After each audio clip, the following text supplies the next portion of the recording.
Good evening. I'm Soraya Mia. You're watching AWANI Tonight. Singapore and Malaysia has signed 3 agreements, including cooperation in the digital economy and green economy.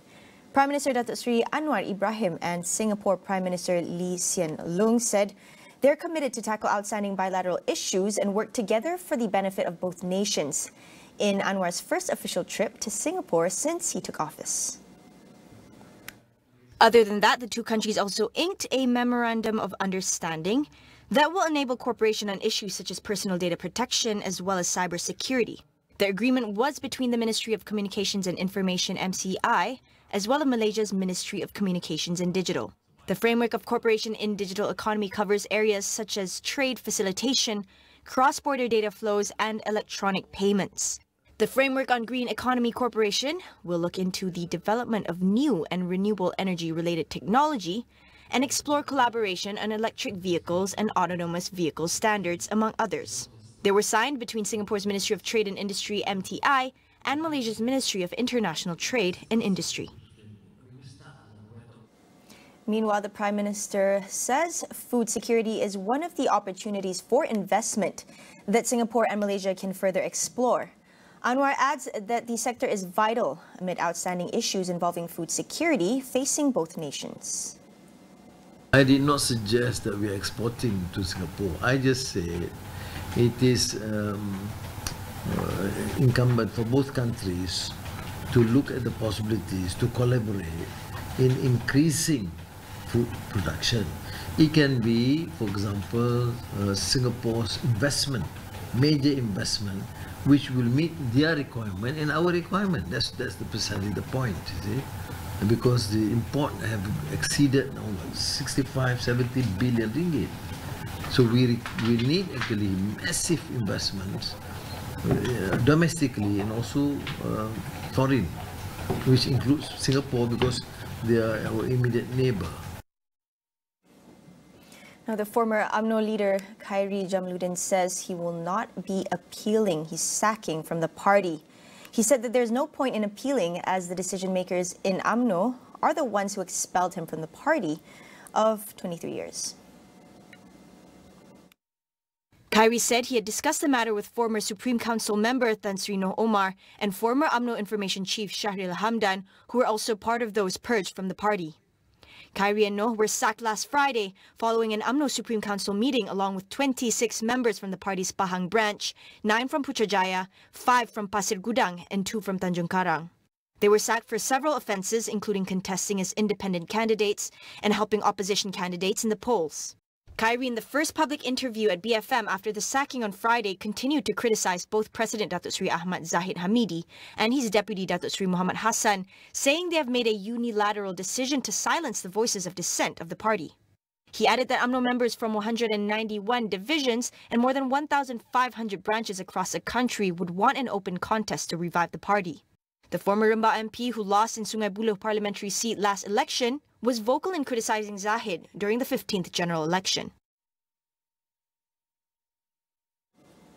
Has the purge of challengers and dissidents by UMNO President Datuk Seri Zahid Hamidi ended the party's years-long internal conflict? On Consider This, we asked political analysts about the aftershocks and consequences of displacing party heavyweights.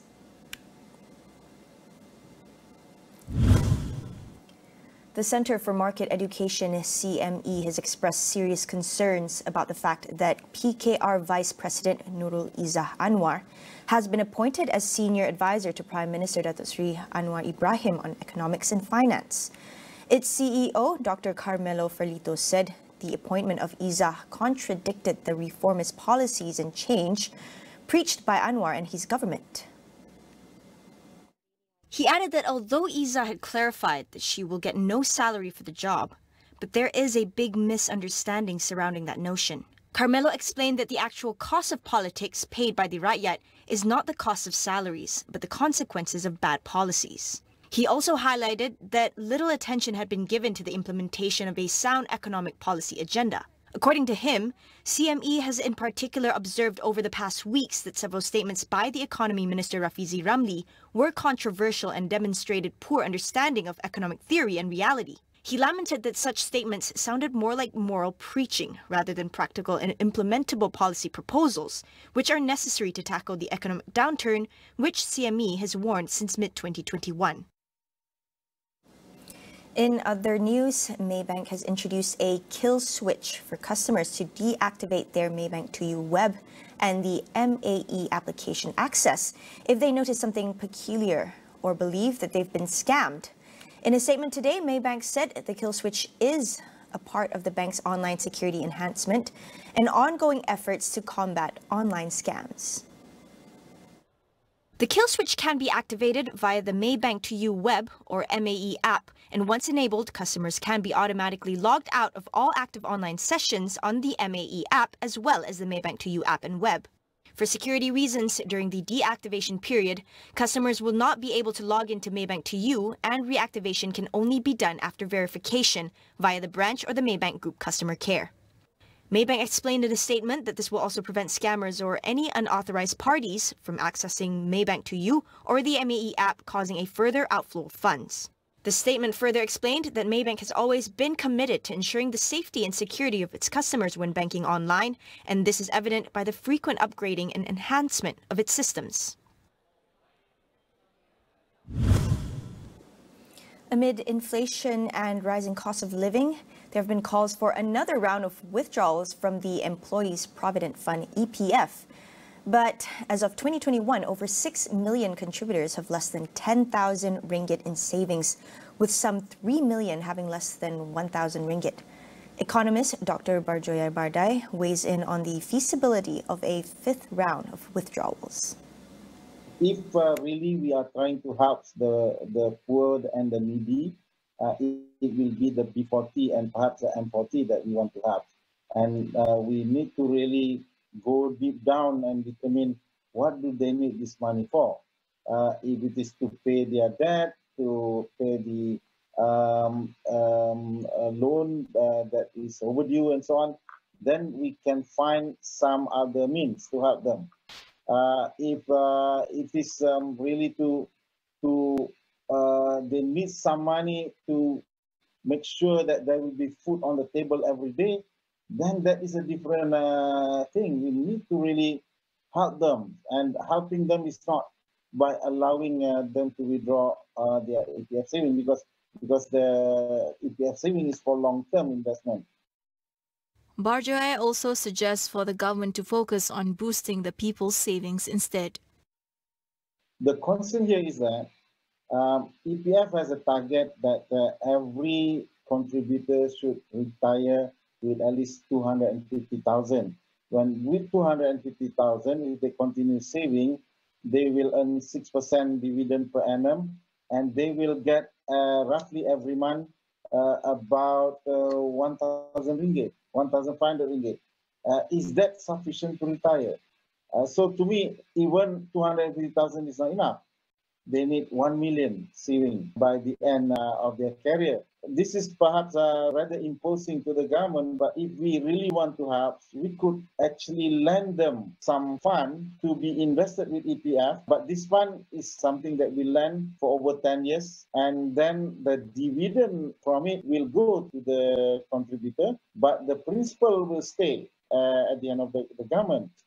If government can borrow on a friendly term from other institution or from Bank Negara, they pay, say, 2% interest. So the government cost is only the 2% interest. And the benefit of dividend to the contributor will be 6%. So there is 4% premium that can go to the contributor. The ongoing cost of living crisis signals that it is time for the government to look into expanding Malaysia's social protection system beyond the EPF. Dr. Barjoya Bardai advocates for more inclusive social protection to ensure long-term welfare for all. Unfortunately, EPF only cover those who work with a formal employment, and there are many others who are not covered by EPF. These are the farmers, the fishermen, small micro business perhaps. So we need another avenue for this. And I'm suggesting that we create a national social protection institution, which is controlled by the government. And then the government will inject into this foundation some asset belonging to the government currently, and this will include companies that the government owns as GLC, the institution PNB, and some land that the government owns that generate rental and investment income. So we will not touch the asset, but the income from this investment will then be used to help the needy group. And as it accumulates over 10 or 20 years, we will see that this institution will be a credible institution to actually protect the whole citizen. More after the break. Stay tuned.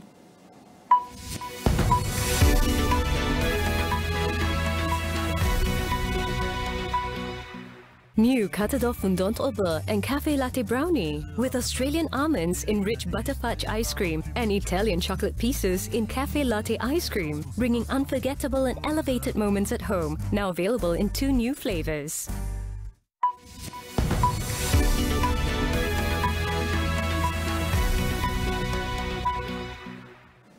Welcome back. At least 32 people have been killed in an explosion at a mosque in the Pakistani city of Peshawar. The blast happened when the mosque was packed with worshippers. More than 150 people were injured.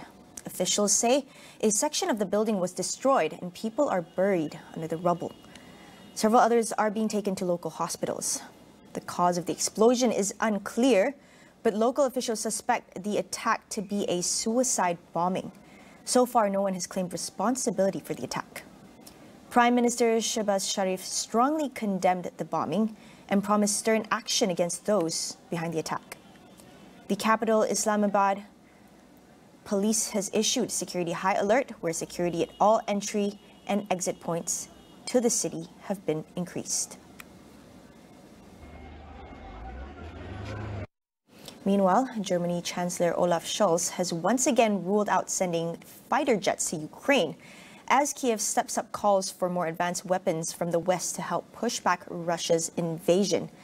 Germany had only just agreed last week to send 14 battle tanks to Ukraine and to allow other European countries to send theirs after weeks of intense debate and mounting pressure from allies. In an interview with a German newspaper, Scholz warned against a bidding war for weapons and that his focus was on the delivery of the German-made Leopard 2 tanks. Following Germany's commitment to send the tanks, the US said it would provide Ukraine with its M1 Abrams tanks. Ukrainian President Volodymyr Zelensky thanked Berlin and Washington for the move, seen as a breakthrough in efforts to support the war-torn country. But Zelensky immediately stressed that Ukraine needed more heavy weapons from NATO allies to fend off Russian troops, including fighter jets and long-range missiles. Scholz in the interview also warned against raising the risk of escalation, with Moscow already sharply condemning the move to provide tanks. Meanwhile, Zelensky is pressing to keep Russia out of competing at the 2024 Olympic Games in Paris. He said allowing Russia to compete at the Games would amount to showing that terror is somehow acceptable. Zelensky said Moscow must not be allowed to use the Olympics for propaganda and that he had raised the issue with French President Emmanuel Macron. Last week, the international IOC has said Russian and Belarusian athletes could compete as neutrals at the Olympics, stating that no athlete should be prevented from competing just because of their passport. But Zelensky says there can be no neutrality in sport while his country's athletes are dying on the battlefield. He had also threatened to boycott Paris 2024 if Russian and Belarusian athletes are allowed to compete. Over in Japan, police found the bodies of 2 missing tourists caught in an avalanche. They are presumed dead. A search had been underway for the 2 foreign nationals, a German and an American, who reportedly went missing following an avalanche in Nagano on Sunday. The avalanche happened around 2:30 p.m. local time outside the near the Sugaki Mountain Resort. But a search for 2 victims was delayed to Monday morning because of adverse weather. There were a total of 13 skiers in the area when the accident happened. 5 were hit by the avalanche. Last week, a cold snap blanketed much of Japan in heavy snow, including Nagano, which draws many overseas tourists during ski season. An avalanche warning and snow warning are currently in place for the area. That's all we have for you on AWANI tonight. Thanks for tuning in. I'm Soraya Mia. We'll see you again.